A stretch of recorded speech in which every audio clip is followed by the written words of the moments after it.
mais tamit il faut ñu dem vers la formation professionnelle aussi. ñu former les jeunes.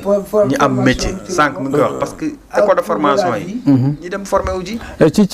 ci situation est-ce que avec souverainisme bi ñu doon bëgg a wax wàllum politique boobu noonu aussi du conséquences yi parce que d'ailleurs même on a vu l'arrivée de Trump bi nga xam dafa changer la donne y a une question géopolitique bu am par rapport ak aide yi ñu reté yi ñu nangu mais gis nañ ci l'Assemblée voté nañ TDP bu yàggul adhésion bu Sénégal ci banque yooyu noonu ci wàllum investissement jàppoon loolu aussi mën a nekk solution pour que économie réew mi nekk jafe-jafe yi mën cee jógee. xam nga économie réew. certes soxla nga ay instruments financiers. mais am réew ci boppam dafa war a attractif. ensuite dafa war a industrialiser wu ba pare développer ces secteurs porteurs de croissance. tey dafa am gis-gis bi nga xam ne war nañ koo am mu changer ci mbéy. Sénégal bëri na ñi nga xam ne jàpp ñu ne mbéy liggéey la. war nañ ko changer ci élevage moo xam aviculture la moo xam horticulture la moo xam embouche la moo xam leneen la. war nañ ko changer également ci artisanat beeg yeneen ba nga xam ne ba ñu considérer ne c'est de véritables métiers. beneen affaire bi aussi mooy l'état employeur. n'est pas viable. La preuve quand il dit que c'est 300 000 jeunes qui tapent à la porte de l'emploi et on nous propose 1000 jeunes, on a 40 000 jeunes qui déposent. Immigration circulaire, 270 jeunes, les jeunes se sont tués devant les ARD et ils cherchaient des papiers, plus de 50 000 jeunes. Ça veut dire que pour adresser la question de l'emploi, c'est vrai qu'il faut préparer le jeune, il faut le former, mais après, il faut que mu am fu mu dem. Et pour cela, il faut industrialiser le pays. et tey mënuñu nekk ci am réew mi nga xam ne am na pétrole am na gaz dañu war a travailler sur la politique énergétique ba mu leer.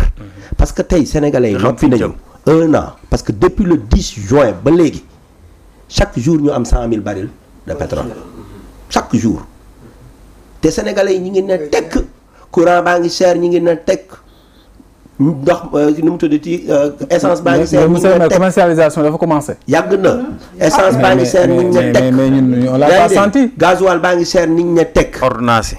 problème bi mooy bu te li tax ma jël énergie rek parce que tey le doing business au Sénégal ñëpp xam nañ ne li bloqué l'industrialisation du pays c'est en grande partie notre coût de l'énergie. te coût énergie boobu état bi daf ci ko war a farataal. tey mënuloo ab secteur boobu nga ci investir di ci subventionner 380 milliards par at pour nit ñi mën ci jot.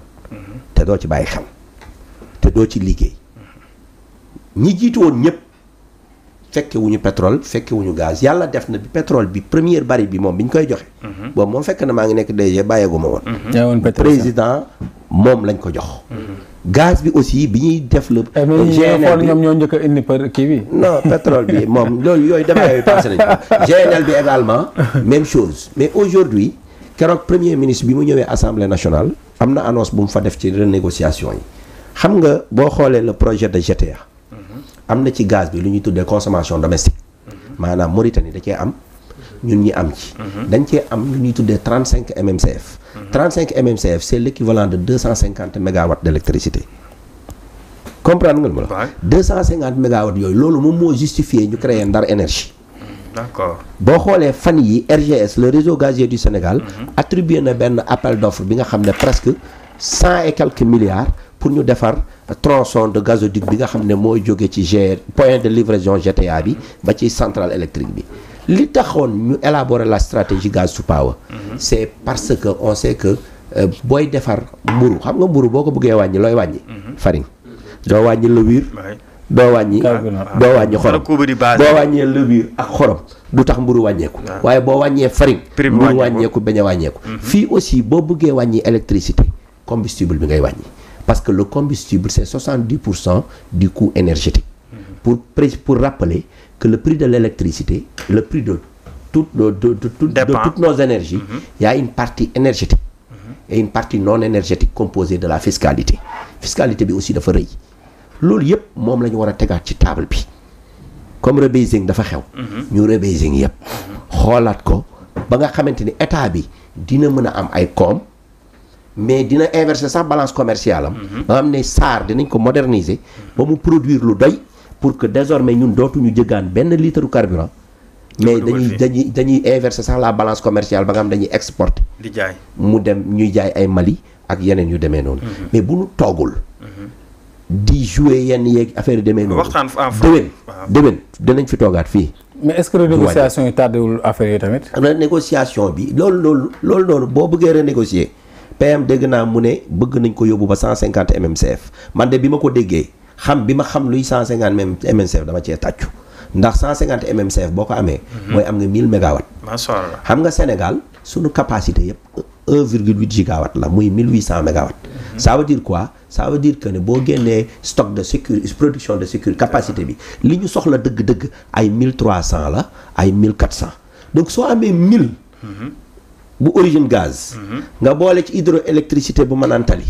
nga boole ci parc éolien de Taïba Ndiaye. nga boole ci solaire bu Bokhul. ak bu Malicounda. ak bu Taïf. ak bu Kahone. yaakaar naa da ngay énergie à moindre coût. boo amee énergie buy jar 60 francs. mon frère. su boobaa courant fii nii lu tax ñu am problème mu raffiner sunu or bi. c'est le coût de l'énergie. Oui, effectivement. Tu mets ici une raffinerie. moo tax même keroog SOMISEN bi ñu bëggee wax ne dañuy raffiner or bi ban or la ñu wax dañuy wax d'origine artisanale et semi-mécanisée. mais loolu c'est epsilon par rapport à ce qu'on exploite. Ce qu'on exploite c'est pas l'origine artisanale mooy li suñu gars yi di faraat foofu rek. ak semi-mécanisé.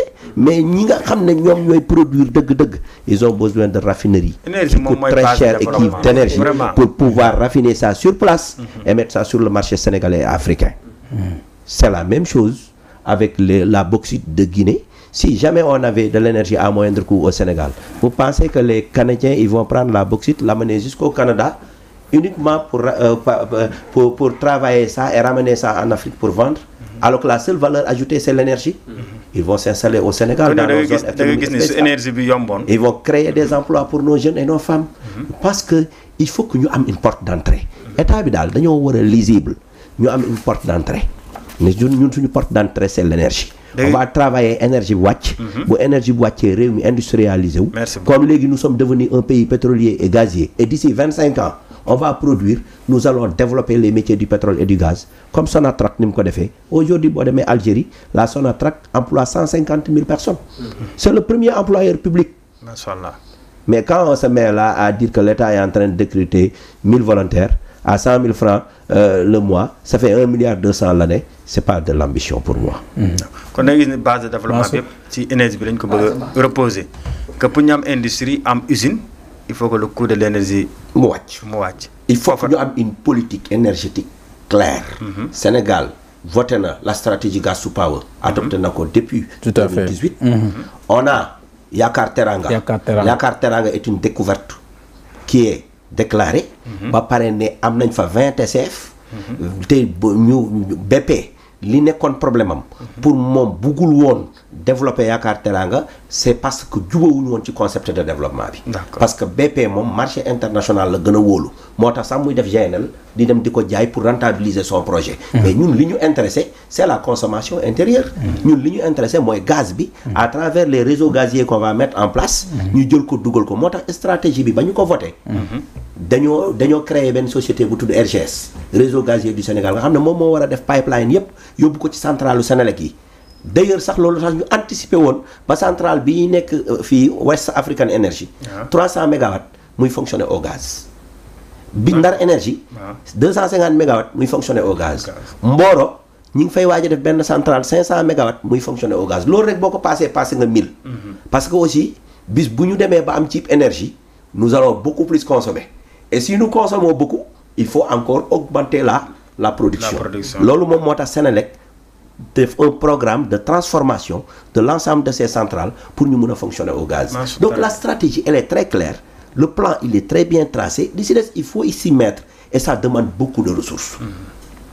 Beaucoup de ressources do ay mëni ñu ndaw yi moo koy def te loolu ça demande un partenariat, ça demande la confiance des bailleurs. looloo tax ñu war a dalal mbir bi transparence oui. Mais attractivité économique de notre pays aussi, oui. Diplomatie, oui. Paix, oui. kenn ku ci am xalaat daal ñu woo la laaj la toog ak yow. man loolu laa jàpp. parce que loolu réew mi ñun ñoo ko bokk. en tout cas ñun suñu côté àndu nawle. man ak Maguette Sène biñ ci falo. la première question qu'on m'a posée. les gens m'ont dit que yow opposition ngay nekk wala pouvoir man la moi je suis un député orienté solution. Sénégal am naa juróom fukki at ak ñaar. bi may jàng. 1979 ak léegi. jigéen ñi ci juddu woon yi am nañu ñeent fukki at ak juróom benn. li ma xam yëpp réew mi ma ko xamal. man dawuma fenn diggante Gossas gii rek laa jóge ak Dakar gii. depuis CI man sama papa mosuma fayal privé. bi ma jógee Limamoulaye dem université dem jàngale ji école publique laa nekk. bi may dem ENAM école publique laa nekk li ma xam lépp. kon da nga rendraat état bi loolu quoi. kon du ma nangu man. je ne suis pas un guetteur de faux pas. parce que bëgg naa peut-être 2029 ñëw. man ñun àndu nawle jël réew mi. ñu ne ñuy ñaanal ñii yal na yalwaan bi këpp yal na ñu ci yàlla musal. parce que loolu bu nu ko defee. mais xëy kenn du ci mucc. man am naa ay doom yi nga xam ne ñi ngi tapé à la porte de l'emploi. je veux que ñu travaille dans un pays maîtrisé. où les choses sont claires. expertise yi expertise yi ñu boole leen si. là xam nga le problème du Sénégal. mooy à chaque fois qu'on a eu des alternances. les bons sont d'un côté. les mauvais sont de l'autre côté. te loolu dañ ko war a changer. ci bi y a pas que de bonnes personnes au niveau de PASTEF. Il y a de véritables brebis galeuses. Et au niveau de l'ancien pouvoir, il y a des gens qui sont de valeur. Et ils peuvent auditer jusqu'à l'extinction du solaire. Ils n'auront rien à leur reprocher. Et c'est ça le plus important. Matar Cissé par exemple kooku waruñu ko bàyyi ni muy taxawaalu. kooku mën na c'est-à-dire que mooy li mu wax sànq rek am na. Matar a été mon patron moo tax du ma ci bëri.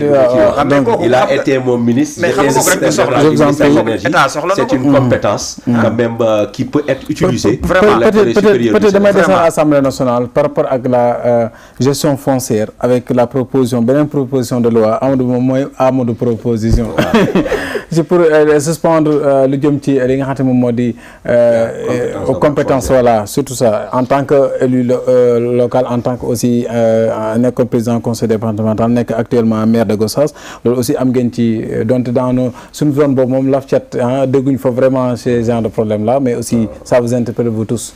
waaw li nga wax dëgg la xam nga man li ma jaaxal ci proposition de loi Amadou Ba bi xam nga dans la vie quand un problème vient bul yaakaar ne benn solution la am y a ce que l'on appelle des alternatives.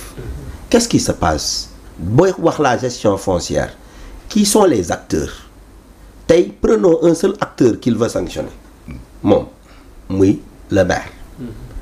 Et pourtant le maire compétence yi mu am ñetti compétence la. Les compétences générales, des compétences transférées et des compétences spécifiques. Et dans les compétences, am na ci yi nga xam ne mënu ko doxal sans que mu am une approbation préalable du représentant de l'État. loolu foncier ci la bokk. Est-ce que xam nga ne suuf maire mënu ci def dara te représentant de l'État approuvé wu. Oui. Préfet. Là li nga ci mën a en tant que loolu c'est un premier problème. moo tax man mënu ma comprendre Amadou Ba. parce que bu bàyyee préfet yooyu ne da koy indi fii Dakar di ko dénk peut-être ANAT. wala peut-être que ñoom ñu nekk en complicité avec les maires peut-être. mais changer préfet bi. mercredi bu nekk ñu changer préfet. waaw mercredi bu jot conseil. y a tellement de fonctionnaires ici. mais Sénégal mais boo wóoluwul préfet bi. kon ki nekk au niveau national nga wóolu. nañ bàyyi caaxaan. Moi, je pense que le représentant de l'État, quand on lui donne une délibération en matière foncière, il a 1 mois pour approuver. Donc, quelle est la solution? Dama lay wax rek, il a 1 mois pour approuver. Et quand lui, il le reçoit, il le scrute au rayon L de la légalité. Et un préfet, quelle que soit sa formation, même s'il est administrateur civil, il dispose de l'administration. Ça veut dire quoi? Ça veut dire qu'il va imputer le dossier à l'urbanisme, au cadastre, à tous ces fonctionnaires qui ont été formés dans la matière. Et chacun d'entre eux va donner un avis. Ce n'est que lorsque l'ensemble des avis sont favorables, qu'il appose sa signature au nom de l'État pour lui donner une validité juridique. Sinon, il peut rejeter. Et s'il rejette, l'exécutif territorial, s'il considère que le motif, bu jàppee ne motif bi mu ko sàndee, bi mu ko delloowee, baax na, mën na ranger wu. Mais bu d'accordul c'est un acte administratif unilatéral. Su boobaa am na possibilité def recours pour xool est-ce que la chambre administrative da koy casser wala du ko casser. Réew mi looloo fi ne. Beneen bi mooy à part yooyu noonu xew ci maire yi li ëpp solo suuf ji gën a bëri coow mooy li CCOD di joxe ak impôt et domaine te ñooñu dañ ko jàng su fekkee problème mu fonctionnaire la mais nañ leen wax dañ def liggéey bi normalement. affaire bi jeex appliquer la loi. suñu texte yi soxlawuñu di fi jël benn kii li ci des nag boo ja li problème mu Amadou Ba texam boobu mooy les revenus du domaine ay revenus wu collectivité locale la. Les collectivités locales revenus du domaine mooy frais de bornage occupation domaine public loolu yëpp daf leen di dugalal ay millions. Si Amadou Ba fait cette proposition, est-ce qu'il va proposer la compensation financière sous forme de transfert pour ces collectivités locales? te li nga fi ngay xamee ne sa proposition est purement politique, il a même donné une durée de vie à sa loi. Il a dit jusqu'aux élections de 2027. Ça veut dire que kon maire yi nekk fii moom la ñu wóoluwut. nañu ko def ba 2027. calcul politique de ñu def acte 4 bi delloo ko maire yooyu mel nu maire yooyu. ñoom ñooy gën maire yi mais bu ñu defee te askan wi mooy joxe te ci diggante bi di nga xañ communes yu bëri yi nga xam ne seeni revenu du domaine la ñu amoon pour financer seen développement parce que le territoire est le réceptacle des projets de développement aussi bien projet yi nga xam ne moom la état bi di def que li nga xamante mbay sax boo ko bëggee il faut nga am suuf ak yeneen maintenant problème yi ci am ñun d'accord nañ ci mais gis nga un homme d'état doit savoir appréhender le fait dans sa réalité et sa nudité impersonnelle.